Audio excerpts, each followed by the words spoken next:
We're in Raleigh on the mid-north coast of New South Wales, just 20 minutes south from Coffs Harbour. Now, when most people think of Coffs Harbour, they think of the big banana, tourism and beaches. But you head slightly further inland and you end up here at Raleigh Raceway, playing host to the final round of the Australian Cross Karts Championship. Raleigh Raceway is a 1.1 kilometre circuit with 16 metres of elevation change. It's a mix of fast flowing corners and tight chicanes that come at you quickly, which makes rhythm everything. You've got to be committed and tidy around a lap here. One mistake could ruin your whole race.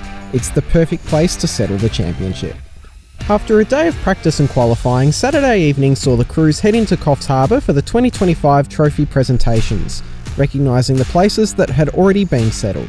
The 2025 Sports Person of the Year is David Mitchell. Rookie of the Year is Isaac Windus. Alright, good on you, mate. Toured in the 2025 Aus XKarts Championship in category CK2, Bo Yates. Second in 2025 Aus XKarts Champion CK2, Matty Healy. Congratulations to James Keogh for the CK2 winner.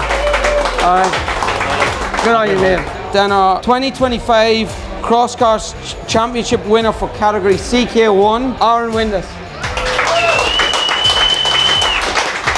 On Sunday morning, all of the cross kart teams arrived back at Raleigh International Raceway to an evolved track surface completely different to what they'd driven on the day before. Got a bit of rain overnight, so it's definitely conditions have changed, a little bit slippier. We got a fair bit of rain overnight and it was really slippery this morning. We sort of dropped about 3 or 4 seconds off our time from yesterday this morning. Despite the overnight rain and the threat of additional rain with thunderstorms forecasted for Sunday, crews continued preparing their cross karts for a day of fierce competition. Yesterday was a bit of an uneasy day for me, chasing a few gremlins and setup or driver. So yeah, looking for a better day today and we'll see what we can muster up. Yeah, it's great. Thanks for Paddy to give me that. I think it's probably be reclassified as the happiest loser because that's about how many events I come even on the podium. No, none. So look, very happy to get it. Great class, great people, having a ball all the time, and we're ready for another great cracking day today. After the day's drivers' briefing was undertaken, it was time to launch into the good stuff, bringing an end to the 2025 season the only way these guys know how, with a battle. From the get-go, the battle was on between Bo Yates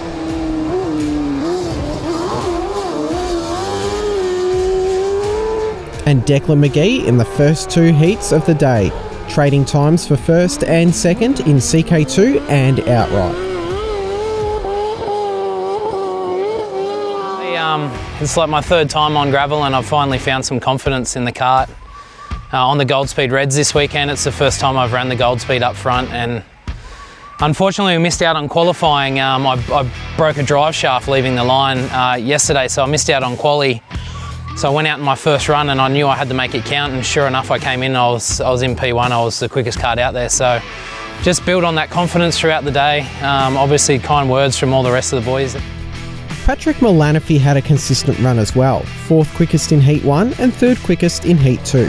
It wasn't smooth sailing for everyone though, with Cam Harch and his Yakar recording a DNF in Heat 2 thanks to this collision, and this moment slowing James Keogh and his LaBase up for the rest of Heat 2. Taking a look at the results for the CK2 morning loop, and it's Bo Yates leading Declan McGee from Patrick Mullanaphy, Matthew Healy from Taylor Gill, David Mitchell, James Keogh, with Ben Wilkinson and Cam Harch rounding out the field. In CK1, the battle was strong from the start as well.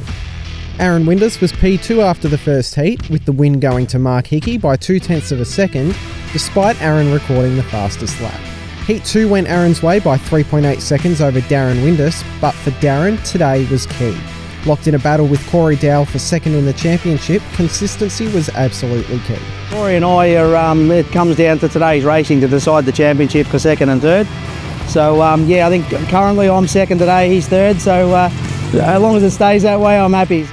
Darren made his intentions clear early, beating Corey in Heat 1 by 8.9 seconds. But Corey did fight back in Heat 2, finishing only 1.1 seconds behind Darren. At the end of the morning loop, Aaron Windus was leading from Mark Hickey, with Darren Windus, Corey Dowell and Isaac Windus rounding out the field.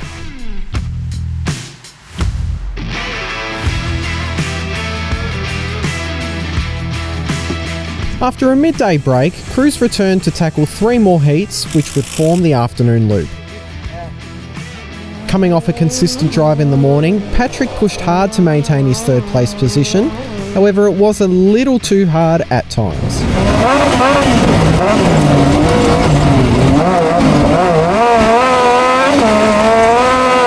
The battle between Declan McGee and Bo Yates continued in the afternoon, with Declan holding off Bo's charge to take the win of the afternoon heat and of the event.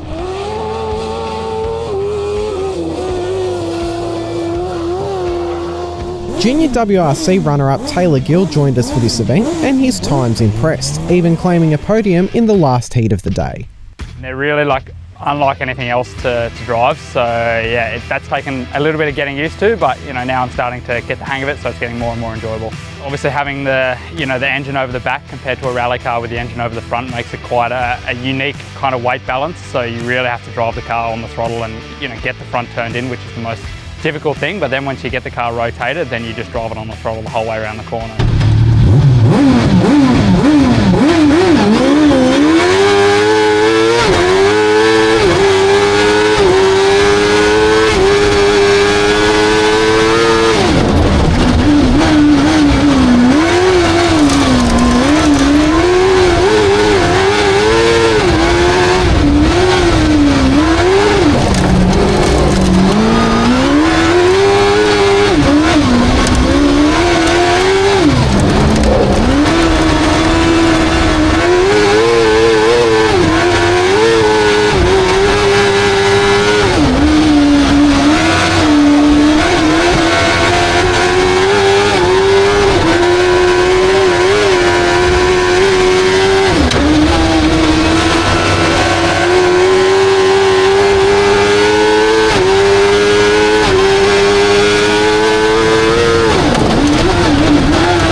Just like Taylor, James Keogh had a strong last heat as well, finishing with the fastest lap.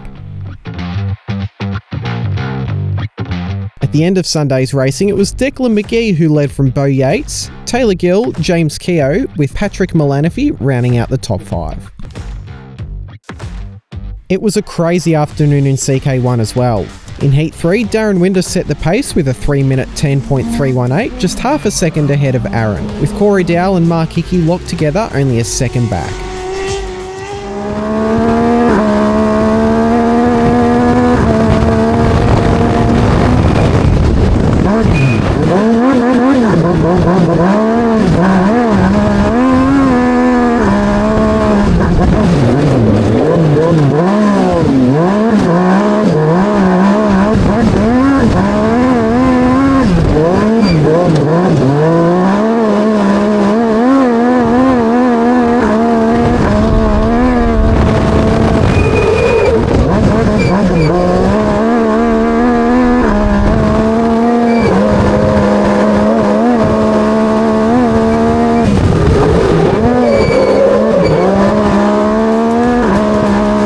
Somehow, in Heat 5, it was closer again. Mark Hickey topped the session from Darren and Corey, with Aaron finishing less than 2 seconds off the lead, with Isaac only a stone's throw away. I gained 4 seconds from the start of the day from when it was wet, and I'm starting to try and chase Dad now, so getting there.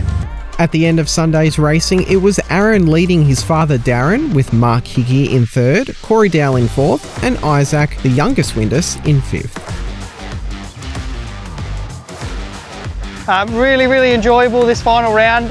For us, we've been able to take away the win. Obviously, we got the championship at the last round as well, so super stoked with that. Massive thanks to the team, to Dad, and to be able to race against my dad and my brother this year has been really cool. Super cool for the family as well. So awesome to wrap up our first year in this sport, and I cannot wait for next year. It's going to be mental. Yeah, awesome bit of kit. Bang for buck, pretty hard to beat. Done a lot of motorsport in my time, and yeah, bang for buck, I don't reckon you can beat it. So That's it. The 2025 Aus XKarts Championship is a wrap. What a year it's been, the ups and downs, it's been an emotional roller coaster year, but everyone has finished with big smiles on their faces. We've had 15 karts here today. It's our biggest entry of the year so far, and this is the final round, so that says something about the championship. Why would he do that? Thank you to everyone who supported us in our first year 2025. I'm hoping for more support in 2026 to make it even bigger and better. Thank you very much.